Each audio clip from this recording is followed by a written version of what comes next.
चर्चा का बाजार उस वक्त भी गर्म था जिस वक्त एसआई भर्ती रद्द को लेकर के कई जगह आंदोलन हो रहे थे। कई जगह ये भी कहा गया कि भाई ये आंदोलन यूं ही हो रहे हैं। तो जब आंदोलनकर्ताओं को लगा कि आंदोलन अपनी पीक पर है, तब जाकर के एक बात आपने भी देखी होगी, जब सामने वाला जो विपक्ष था, जो कहें कि ईमानदारी से लगे हुए एसआई भर्ती चयनित थे, उनके परिजनों को ये जब डर सताने लगा या उनके साथ अब किस प्रकार से हम छंटनी करेंगे वो समझ में नहीं आ रहा है।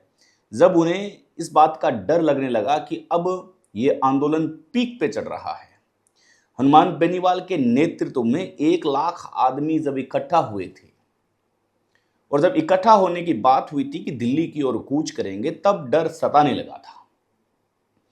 उस वक्त सामने वाले लोग हैं जिनको ये डर था कि कहीं ना कहीं उनकी नौकरी खतरे में चली जाएगी, तब उन्होंने भी आंदोलन रखा, अपनी बातें रखी। लेकिन सियासी मोड़ में बदलते हुए चेहरे नकाबों के पीछे कोई नागौर से आ रहा है, तो कोई अजमेर से आ रहा है, तो कोई जोधपुर से आ रहा है।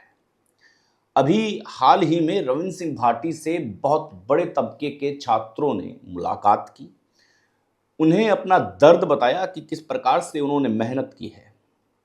वसुंधरा सिंधिया से भी मुलाकात की और उन्हें भी बताया कि भाई हम बहुत पीड़ा में हैं। चाहे बात विधानसभा में अपनी आवाज को बुलंद करने की हो, आवाज को उठाने की हो, रविंद्र सिंह भाटी ने तो आज एसआई भर्ती को लेकर के बहुत बड़ा सवाल मचा दिया है। रविंद्र सिंह भाटी ने इशारों ही इशारों में ये कहा है कि जो सत्य हैं, जो सटीक हैं, जिन पर किसी भी प्रकार का कोई लांछन नहीं लगा सकता, उन्हें कम से कम बहाल कर दिया जाए। अब यहां इस वीडियो, इस एपिसोड के नीचे भी कमेंट्स की भरमार आने वाली है। लोग ये भी कहेंगे कि आप क्या जानते हो भला, जिन्होंने मेहनत की है। लेकिन उन सबसे एक प्रश्न है कि आप क्या जानते हो भला, क्या कभी दूध से पानी अलग किया है, या फिर क्या पानी से कभी दूध अलग किया है? जब हम किसी से दूध लेते हैं तब हमें इस बात का ज्ञान नहीं होता कि इसमें पानी की कितनी मात्रा है, लेकिन उसके लिए पैरामीटर बने हुए हैं। जब हम उस पैरामीटर को चेक करते हैं तब हमें पता चलता है कि इस दूध में फैट कितनी है, पानी कितना है।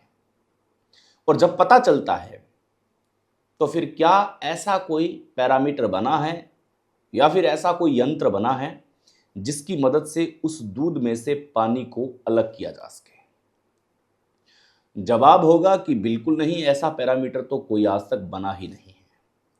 जब दूध से पानी को अलग करने का पैरामीटर नहीं बना है, तो फिर आप ये बात कैसे कह सकते हैं कि ये ईमानदार एसआई साहब हैं? एसओजी को जांच सौंपी गई। एसओजी ने बहुत जबरदस्त कार्रवाई करते हुए न जाने कितने लोगों को सलाखों के पीछे किया। अभी भी एक सलाखों के पीछे नागौर से हैं एसआई भाई साहब, वो गए हैं वर्दी पहन के, न जाने किस प्रकार से उन्होंने अपने सोशल मीडिया को चमकाया है।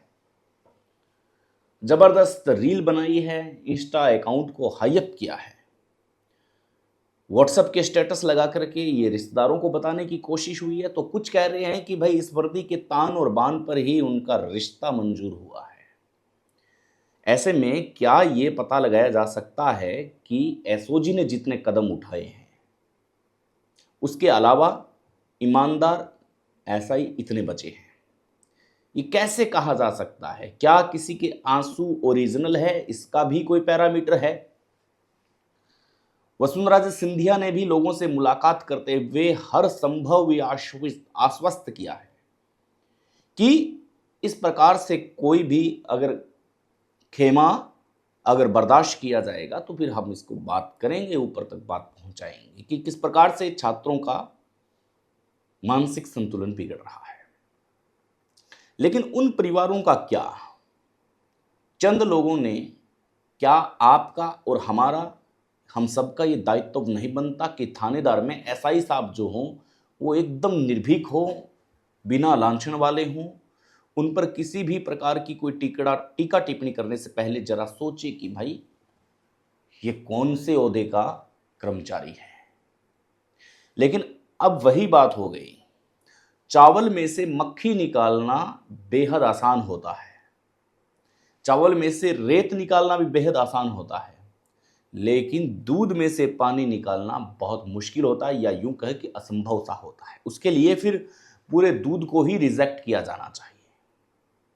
विधानसभा की बात आती है, विधानसभा में प्रश्न दागे जाते हैं कि भाई इस प्रकार से ये कार्रवाई होनी चाहिए, इस प्रकार से ये ओरिजिनल है, लेकिन क्या विधानसभा में चाय बनती होगी, वहां दूध आता होगा, और उस दूध में पता लग जाए कि इस दूध में इतना पानी है, तो फिर क्या वहां अलाउ है उन एमएलएज के लिए चाय बनाना उस दूध से जिसमें पता हो कि इसके अंदर पानी है? या फिर ऐसा कोई पैरामीटर, ऐसी कोई सरकार की योजना है जिसमें पानी को अलग कर दिया जाए? नहीं है। अब एमएलए हैं, जनता के द्वारा चुने गए प्रतिनिधि हैं, तो उनको तो दूध वाली चाय मिलेगी, उनको पानी की मिक्स चाय तो मिलेगी नहीं। अगर उसमें कोई शंका हो जाती है तो आपने देखा होगा, बड़े बड़े प्रतिष्ठान हो चाहे कहीं हो, देश की सबसे बड़ी पंचायत हो, वहाँ पे ऐसी कौतूहल नहीं बरत सकते। अभी आपने हनुमान बेनीवाल का वो वीडियो भी देखा होगा, जहाँ पे कुछ लोग हैं जो आक्रमण हमला करने के लिए अंदर आ जाते हैं, जहाँ पर हनुमान बेनीवाल उनको पकड़ते हैं और फिर ज़बरदस्त उनकी धुलाई करते हैं। कुछ सांसद और भी होते हैं उनके साथ। तो वो चीज़ें हो जाती हैं कि कितनी कितनी लापरवाही से यहाँ तक पहुँचे हैं। अब आपके घर में ऐसा कोई मेहमान हो जो बड़ा मेहमान हो, और आप फिर दूध वाली चाय बनाएं, उसमें पानी हो, फिर चाय में मज़ा नहीं आए, तो फिर क्या होगा? ठीक यही बात अब यहाँ सटीक दिखाई दे रही है। अब कहीं ना कहीं लोग ये कह रहे हैं कि भाई जातिगत भावना को भड़कने का कहीं ना कहीं माहौल सा लग रहा है। अब हम क्यों नहीं कह रहे हैं इसको कि राजपूत ने खरीदा जिससे पेपर वो जाट था, जाट ने जिससे पेपर को आगे खरीदा वो मीणा था, मीणा ने जिससे टांका भिड़ाया वो अन्य जाति का था। तो ये सब मिक्स है, एक जाति को लेकर के होना ये संभव है ही नहीं। लेकिन जिस हिसाब से नेताओं को ये लग रहा है कि भाई ये आवाज़ हमें इस जगह बुलंद करनी चाहिए, ये आवाज़ इस जगह हमें उठानी चाहिए, वो अपने अपने क्षेत्र की आवाज़ को विधानसभा में उठाते हैं। या फिर जब एमएलए आवास पर सुबह सुबह का टाइम होता है तो आप एक ग्रुप बना के जाते हैं और आप पूरा चीज़ समझाते हैं कि साहब आप इस पर कुछ विधानसभा में कुछ बोल के देखिए। वो उन्हें समझाते हैं और वो एक कागज़ पे तैयार करते हैं उसको, फिर उसके जरिए विधानसभा में बोला जाता है ताकि उस आवाज़ को थोड़ा बहुत है जो बल मिले। लेकिन अब तो ये तस्वीरें साफ हो चुकी हैं कि 5 साल के लंबे इंतजार के बाद में एसआई भर्ती रद्द होना, इसमें से कई लोग तो ये कह रहे हैं कि रद्द हुई ही नहीं है।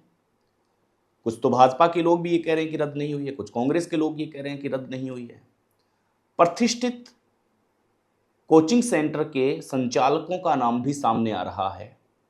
अब लोग कह रहे हैं कि जी इतिहास जेब में लेके घूमते हैं, इन पर प्रश्न दागना बहुत आसान है, लेकिन इन्हें कसूरवार ठहराना बहुत गलत बात है। अब कुछ समीक्षक ये भी कह रहे हैं कि कोचिंग सेंटर चलती इसी वजह से थी कि सरकार के साथ इनकी सेटिंग थी, और सरकार के साथ सेटिंग होने से ये पेपर आउट करते थे और अपने प्रतिष्ठित कोचिंग सेंटर के आधार पे ये चयनित करते थे ताकि उस कोचिंग सेंटर में ज़बरदस्त भीड़ हो, इतनी खतरनाक भीड़ हो कि ये देखना सोचना लोगों के लिए बंद हो जाए कि भाई इसी कोचिंग सेंटर में अपने बच्चे का दाखिला करवाएं।